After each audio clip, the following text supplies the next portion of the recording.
Olá, vamos conversar sobre uma situação que talvez seja familiar para muita gente.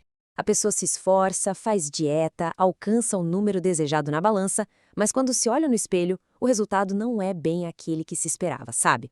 Hoje, a gente vai investigar a fundo por que a perda de peso muitas vezes acaba resultando em flacidez na pele. Para a gente entender isso direitinho, nosso roteiro vai ser o seguinte: primeiro, o paradoxo da perda de peso. Depois, a perda de músculo, que é algo que a gente não vê. Em seguida, o problema da elasticidade da pele. Aí, os ciclos de dano do famoso efeito sanfona. E para fechar, com uma estratégia certa, muda completamente o jogo. Então, vamos começar com o tal do paradoxo da perda de peso. É aquela situação bem frustrante, né?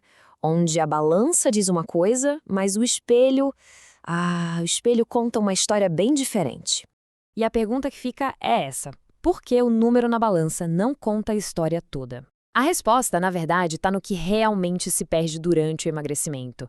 E olha, não é só gordura, não. E a gente começa a encontrar essa resposta aqui, na perda de músculo.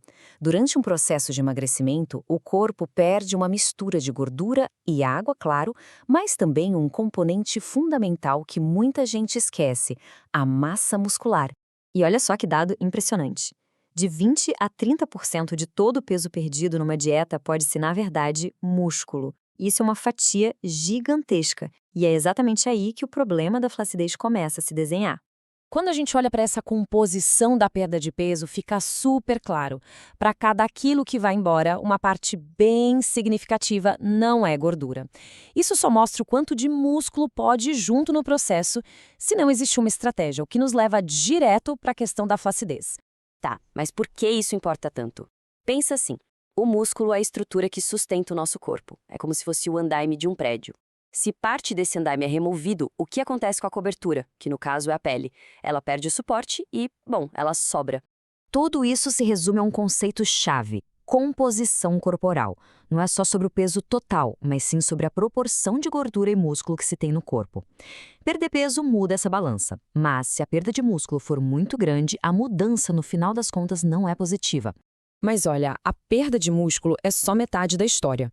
A outra metade está na própria pele e na sua capacidade de elasticidade, ou seja, porque ela nem sempre consegue voltar para o lugar.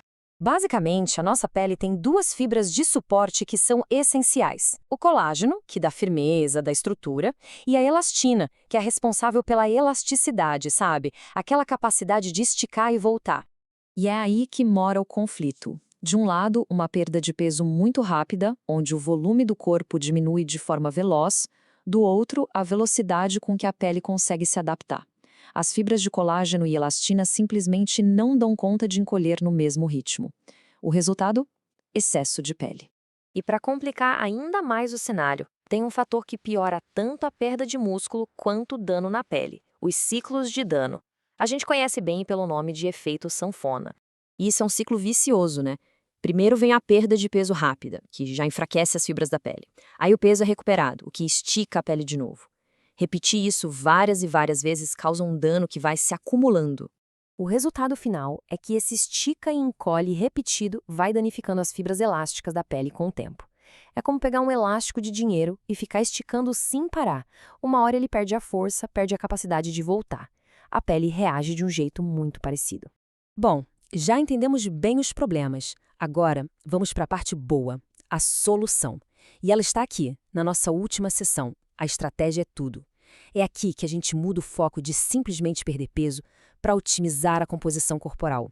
Vamos comparar, então, duas abordagens bem diferentes. De um lado, uma dieta sem estratégia, focada só na restrição. Do outro, um plano bem pensado, que enxerga além da balança. A diferença nos resultados é gritante. A diferença fica nítida aqui. Uma dieta só restritiva leva a uma perda de músculo muito maior e, consequentemente, a uma pior composição corporal. Agora, um plano estratégico que combina o déficit calórico com treino de força, aí a história é outra. O músculo é preservado e o resultado estético é infinitamente superior. E essa frase resume tudo de forma perfeita. O corpo funciona por equilíbrio.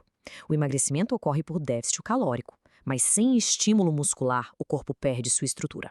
Em outras palavras, preservar o músculo é a chave para preservar a forma do corpo. Simples assim. E para a gente fechar, fica uma reflexão. Depois de tudo isso que a gente viu, como essa informação muda o significado de perder peso?